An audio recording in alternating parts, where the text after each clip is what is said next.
ആ, ഇതാരാ ഇത്? ലക്ഷ്മി മോളോ? Hi aunty. സുഖമായിട്ടിരിക്കുന്നോ? മോള് ബിസിനസ് ഒക്കെ തുടങ്ങിയ കാര്യം ആന്റി അറിഞ്ഞായിരുന്നു കേട്ടോ. എന്തിന്റെ ബിസിനസ്സാ തുടങ്ങിയത്?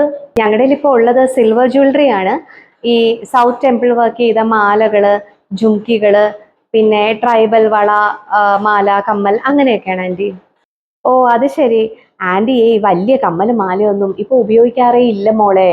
ഉള്ളതൊക്കെ എങ്ങനെയെങ്കിലും ആർക്കെങ്കിലും ഒക്കെ കൊടുക്കണം അങ്ങനെ ഒരു ചിന്തയിലാണ്. ആന്റി ഞങ്ങളുടെ കയ്യില് ചെറിയ സാധനങ്ങളും ഉണ്ട്. സ്റ്റഡ്, കൊച്ചു ഡ്രോപ്സ് അതൊക്കെ ഉണ്ട് ആന്റി. ചെറുത് ആന്റി ഇപ്പൊ ഇങ്ങനെ കമ്മലും മാലയൊക്കെ മാറ്റി മാറ്റി ഇടുന്ന ഒരു പ്രായമൊന്നും അല്ലല്ലോ. ഉള്ള ഒരു പൊട്ടുകമ്മലും ഇട്ട് അങ്ങ് സ്ഥിരമായി ഓഫീസിൽ പോകും. മോള് ഈ സാരിയുടെ ബിസിനസ്സോ അങ്ങനെ എന്തെങ്കിലും ഒക്കെ തുടങ്ങുകയാണെങ്കിൽ ആന്റിയുടെ അടുത്ത് പറയണം കേട്ടോ. ഓഫീസിലൊക്കെ പോകുമ്പോ ഇങ്ങനെ സാരിയൊക്കെ ഉടുത്തിട്ട് പോവാല്ലോ. ആ ആ ആന്റി, ശരി ശരി മോളെ, അപ്പൊ കാണാവേ. കുറേ ദിവസങ്ങൾക്ക് ശേഷം. ആ അവിടെ അവിടെ ഇച്ചിരി മാറ്റി അങ്ങോട്ട് കിളച്ചേ. ആ ആ മോളെ, എന്തൊക്കെയുണ്ട് വിശേഷങ്ങള്? ഹായ് ആന്റി, സുഖമായിട്ടിരിക്കുന്നോ? ആന്റി നമ്മുടെ കയ്യിൽ ഇപ്പൊ സാരീസും ഉണ്ട് കേട്ടോ. ആന്റിയാ ശരിക്കും എനിക്ക് അങ്ങനെ ഒരു ഐഡിയ തന്നത്. ചെറിയൊരു ക്യൂറേറ്റഡ് കളക്ഷൻ ആണ്, ആന്റി വരണം. ഉവ്വോ. ആ പക്ഷെ എന്ത് ചെയ്യാനാ മോളെ, ആന്റി ഇപ്പൊ ഉണ്ടല്ലോ ഈ ചൂടും പിന്നെ ഇച്ചിരി വണ്ണം വെച്ചതും ഒക്കെ കാരണം സാരി ഉടുപ്പൊക്കെ അങ്ങ് പതിയെ നിർത്തുവാന്നേ. ഉള്ള സാരിയൊക്കെ ആർക്കെങ്കിലും ഒക്കെ കൊടുത്ത് അങ്ങനെ കുറച്ച് കുറച്ച് കുറച്ച് കൊണ്ടുവരുവാ. വല്ല ചുരിദാറോ അങ്ങനെയൊക്കെയാണ്.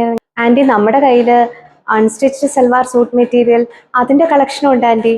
ഓ അതൊക്കെ ഇനിയിപ്പം തയ്ക്കണം, തയ്ച്ചാലൊട്ട് ശരിയാവത്തും ഇല്ല. ഓ വേണ്ടെന്നേ. ആന്റി നമ്മുടെ കയ്യില് കുർത്താസും ഉണ്ട് ആന്റി. മോളെ ഈ കുർത്ത ഉണ്ടല്ലോ, ചേട്ടൻ ദേ ഇപ്പൊ രാജസ്ഥാനിൽ പോയിട്ട് വന്നപ്പോ കുറേ കുർത്ത വാങ്ങിച്ചോണ്ട് വന്നു. എനിക്ക് തോന്നുന്നു ഒരു 50 എണ്ണമെങ്കിലും കാണും.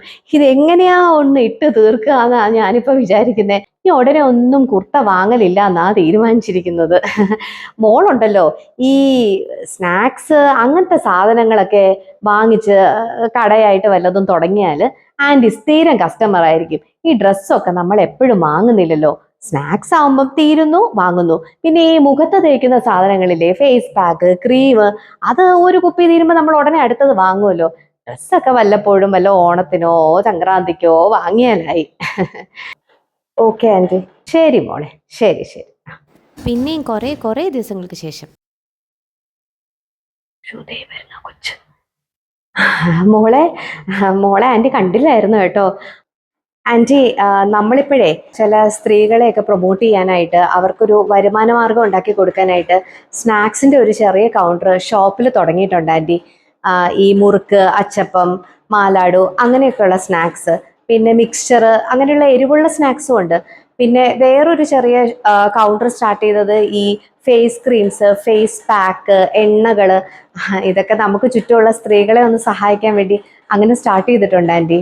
ഷോ എൻ്റെ മോളെ, കഴിഞ്ഞ പ്രാവശ്യം ബ്ലഡ് ടെസ്റ്റ് ചെയ്തപ്പോൾ ഉണ്ടല്ലോ പ്രഷറും ഷുഗറും കൊളസ്ട്രോളും എല്ലാം കൂടുതലാ. അതുകൊണ്ട് ആന്റി കൊതിത്തീറ്റ എല്ലാം നിർത്തി മോളെ. ഒരു വസ്തു ഇപ്പൊ ആന്റി കഴിക്കാറേ ഇല്ല. പിന്നെ കഴിഞ്ഞ ദിവസം ഒരു അലർജി വന്ന് ഡോക്ടറെ കാണിച്ചതിന് ശേഷം ഡോക്ടർ തരുന്ന ക്രീം അല്ലാതെ ഒരു സോപ്പ് പോലും ആന്റി മാറ്റി ഇപ്പൊ തേക്കാറേ ഇല്ല മോളെ. കഷ്ടമായി പോയല്ലോ മോളെ. ഇനി ഒരു ബിസിനസ് തുടങ്ങുമ്പം ആന്റി ഉറപ്പായിട്ടും മോളെ നല്ലോണം സപ്പോർട്ട് ചെയ്യും. ആന്റി ഇതുവരെ ഒരു സാധനം വാങ്ങുകയോ സപ്പോർട്ട് ചെയ്യുകയോ ചെയ്തില്ലെന്ന് ആന്റിക്ക് അറിയാം. ഉറപ്പായിട്ട് സപ്പോർട്ട് ചെയ്യും കേട്ടോ മോളെ. അടുത്തൊരു ബിസിനസ് തുടങ്ങുന്നുണ്ട് ആന്റി. ഈ ചന്ദനമുട്ടി, മാവ്, പ്ലാവ്, അതിന്റെ തടി, അങ്ങനെ കൂട്ടത്തിലെ ശവപ്പെട്ടിയുടെ ഒരു ചെറിയ യൂണിറ്റും നമ്മൾ സ്റ്റാർട്ട് ചെയ്യാൻ ഉദ്ദേശിക്കുന്നുണ്ട്. അയ്യോ മോളെ, ഇത് നേരത്തെ പറയണ്ടായിരുന്നോ? ഞാൻ മരിച്ചെങ്ങാനും പോയി കഴിഞ്ഞാൽ ഇലക്ട്രിക് ശ്മശാനത്തിൽ കയറ്റിയേ എന്നെ സംസ്കരിക്കാവുള്ളൂ എന്ന് ഞാൻ ഇന്നലെ കൂടി ചേട്ടനോട് പറഞ്ഞതാ.